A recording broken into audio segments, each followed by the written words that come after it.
Сәлем баршаларыңызға. Бүгінгі менің қозғайын деп отқан тақырыбым өзіміздің компьютердегі немесе жүктеп алған видеомызды сайтымызға қалай қоямыз.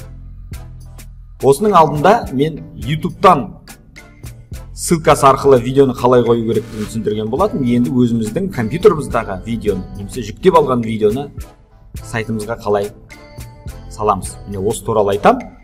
Сабағымды бастамас бұрын, видеомды түсірмес бұрын, менің алғашқы көріп отқан көрермендерім болатын болса, міндетті түрде астында тұрған подписаться батырмасын басып кетуді ұмытпаңыздар. Ұнап жатса лайк басыңыздар. Менің айтайын дегенім 92% менің көрермендерім каналымды көреді екен да, бірақ подписаться батырмасын баспайды екен. Сондықтан подписаться батырмасын басуды ұмытпаңыздар. Ендеше кеттік. Мына жерге қазір мен видеоны қалай қоям. Міне осыны айтатын болам. Ең бірінші менің алдымдағы индекс 1 деген сайтыма барам. Мына жерде мен Қазақ Телеком деген индекс 1-ді блокнот сіздерге видео түсірген болатын. Edit with Notepad бағдарламасымен ашамыз.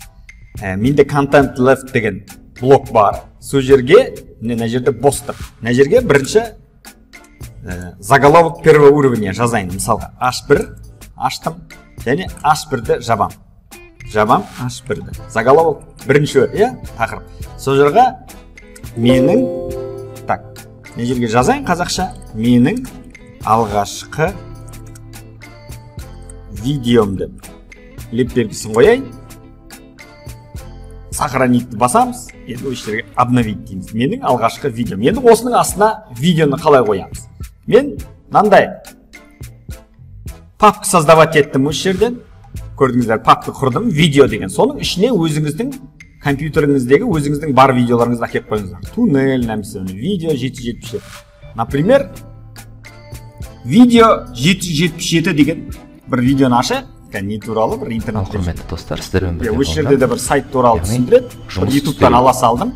Видео 777 дегенде осыны қалай мен өзімнің сайтыма қоям. Мынандай менде дайын сайт тұр. Оны былай жасаймыз. Кодқа барамыз. Мен сіздерге енді мына жерде жазып жүрмеу үшін кодты дайындап қойдым. Абзацпен. П деген бізде абзацты білдіреді. Сосын П-ны жабуды ұмытып кетпейік. П деген ол абзац. Соны жаба салуға болады. Так, түсінікті. Енді мына жерде түсіндіре кетейін. Центр деген менің видеом дәл осындай ортасында тұратын болады. Егер центрді қоймасам, ол по умолчанию өзі Windows-тың HTML-дің по умолчанию өзі сол жаққа қарай алып кетеді менің видеом. Давайте сіздерге тағы түсінікті болу үшін. Так.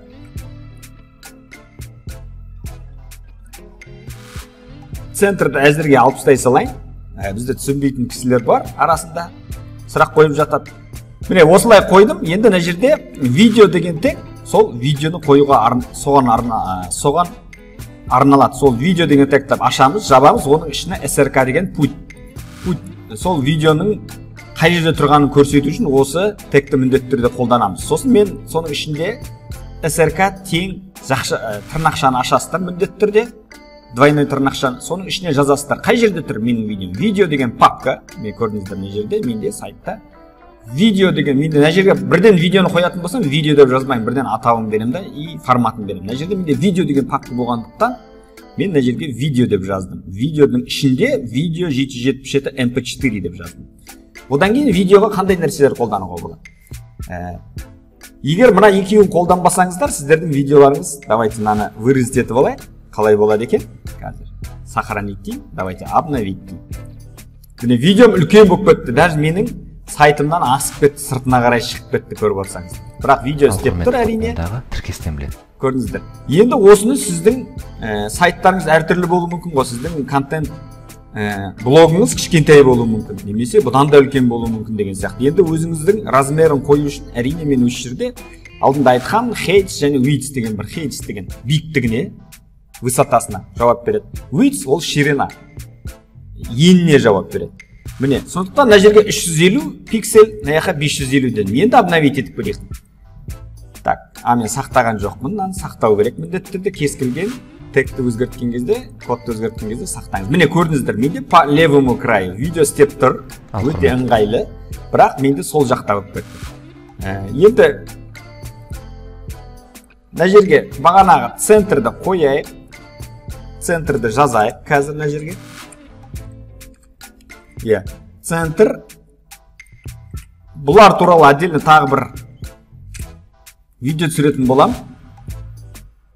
Так, міне, осы жерде көрдіңіздер, ыңғайлы болды. Осы жерде ойнайсыздар өздеріңіз. Хедж, видс, ширина, высоталарын қойып, өзіңіз керек размерді қойып аласыздар. Ең бастысы істеп тұр. Енді мына жерде сұрақ қояды. Тағы видеоға қандай тегті қолдануға болады. Мына жерде Ctrl-S деген бұл нені білдіреді? Ctrl-S деген бұл панель управления. Егер Ctrl-S болмаса, давайте сіздерге түсінікті болу үшін Ctrl-S-ті вырезать етіп алайық, сохранить. Ctrl-S неге жауап береді? Ctrl-S бұл панельге жауап береді. Видеоның көрдіңіздер астында, арасында үлкейтетін деген сияқты. Сондай нәрселердің панель управлениясы. Медиаплеердің панелі десек те болады. Мына жерде көрдіңіздер еш нәрсе жоқ, как картинка сияқты қалды. Міндетті түрде осы текті ұмытып кетпеңіздер. Ctrl-S-ті қоям, қазір көресіздер, сақтадым, обнови. Міне, көрдіңіздер, мына жерде үлкейтуге болады, өзіме ыңғайлап, кішірейтуге болады. Так, мына жерде escape-ті басқа. Міне, көрдіңіздер, міне осындай нәрсені осы жерде дауысын азайтуға болады, кәдімгі YouTube-тағыдай, мына жерде дауысын өшіріп тастауға болады, қосуға болады, мына жерде керек жеріне жылжытуға болады. Осы панель управлениясына жауап береді. Енді мынандай бір нәрсе бар, бұл жерде видеода негізі қолданатын нәрселер. Мысалға қараңыз, видео мына жерге келеді да. Мінекей, біздің файлымызды, рабочий столымызда, яғни рабочий столымыздегі файлымызды көрсетіп тұр. Бір HTML-де. Бұл біздің яғни жасаған бірінші веб бетіміз. Келесі кездескенше. Кәдімгі тоқтап қалды. Міне көрдіңіздер, тоқтап қалды осы жерде. Ал сізге, может, мынандай нәрсе керек болады. Сіздің видеоңыз тоқтап қалмайды. Біткеннен кейін қайтадан автозапись қылып, қайтадан видео ойнай беру керек. Оны қалай жасаймыз? Оның мынандай тег бар. Ctrl-S панельден кейін мына жерге пробел қоямда loop деп жазамыз. Loop деген сөз қайтадан видеомызды ойнату дегенді мағынаны білдіреді. Енді қараңыздар, loopты қойдым, сохранить дедім, енді обновить етіп көрейік. Дәл сондай қылып жасайық, соңына дейін барайық. Енді play-ді басамыз. Бірінші веб бетіміз. Келесі кездескенше. Ал құрметті достар, сіздермен бірге Ғалымжан. Қайтадан басталып кетті видеомыз. Сіздерге түсінікті болды деп ойлайын. Видео туралы түсінікті болды деп ойлайын. Негізгі видеода қолданатын тегтер осылар. Видеоның пультін көрсетесіздер, одан кейін енін, биіктігін беруді ұмытпаңыздар, өзіңізге керек. Одан кейін Ctrl-S тегін ұмытпаңыздар, чтобы панель управлениясын шығару үшін проигрывательдің. Одан кейін loop деген егер керек болатса қоясыздар, керек болмаса алып тастай саласыздар. Көп жағдайда алып тастайды, кейбіреулерге керек болатын болса. Бір кейбір музыкальный каналдар, сайттар болады, бір музыка постоянно ойнап тұрсын деген сияқты. Онда осындай loop нені қолдансаңыздар болады. Сіздерге ұнаса лайк басуды ұмытпаңыздар, сұрақтарыңыз болса пікірлеріңізді жазуды ұмытпаңыздар. Ең бастысы астында тұрған подписаться батырмасын басып, каналымызға жазылуды ұмытпаңыздар. Сіздер жазылсаңыздар, бізге шабыт береді, күш береді, алдыға қарай ілгерілейтін боламыз. Сау болыңыздар.